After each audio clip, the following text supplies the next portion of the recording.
Hey guys, this is Jordan Collins for CSCI 1513, Project 1. We are currently tucked away deep in the corner of a large Starbucks. Not a normal Starbucks, mind you, a university Starbucks. If you've ever had the misfortune of a coffee craving while on campus, you may be very familiar with this variety of coffee shop.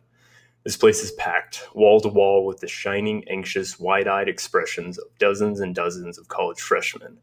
It's the beginning of the semester, obviously, so the crushing weight of school assignment hasn't reached a peak breaking point for these students. They laugh and talk loudly with their friends about their upcoming struggles and triumphs. All of them are there for one purpose: to obtain a small cognitive boost from the miracle that is caffeine and sugar. They're willing to stand in absurdly long lines, waiting impatiently for a small miracle. They're all using technology, half of them with small white cylinders blasting music from a small black box resting snugly in their pockets. The other half glued, transfixed to bright modern phone screens. We can't hear or see what they hear or see, but we can make some educated guesses. When they finally reach the beginning of the line, their long journey completed, they interact with the barista.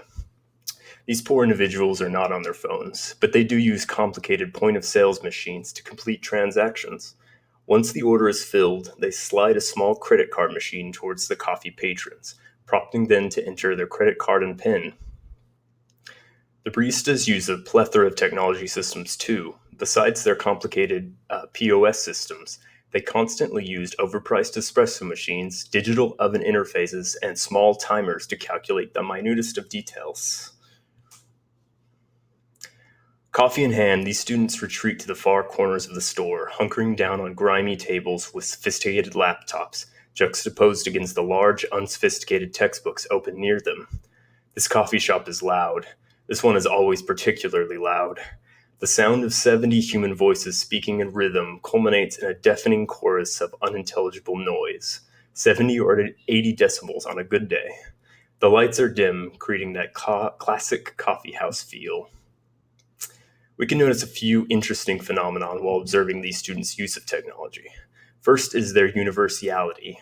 Nearly every single person has a personal piece of technology with them. Most of these are cell phones. The use of these cell phones is immediately obvious, especially with the individuals in line.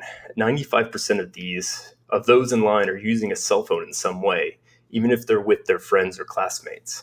They're still glued to the screen or listening to some kind of music. Once they reach the cashier barista, they typically pause their use, but some of them don't. Even more interesting, they often stop using their phones while waiting for their drink. Instead, they stare transfixed as their drinks are being made. I can't figure out exactly why. Drinks in hand, however, they typically walk away with their heads down, focused on their phone. They don't look particularly happy or sad while using their phones. They look placidly ambivalent, seemingly uninterested in whatever they're viewing or listening to. They often laugh or smile at their friend group, but their smile typically disappears the moment they return to their technology. The laptop users are slightly different. Most of them look stressed or anxious, poring over biochemistry homework or scouring a 12th century play for some remote symbolism. The only exception that we can see, is one girl sitting a few feet away, watching Friends on her laptop. She smiles at some unheard joke, sipping contentedly on her large caramel macchiato.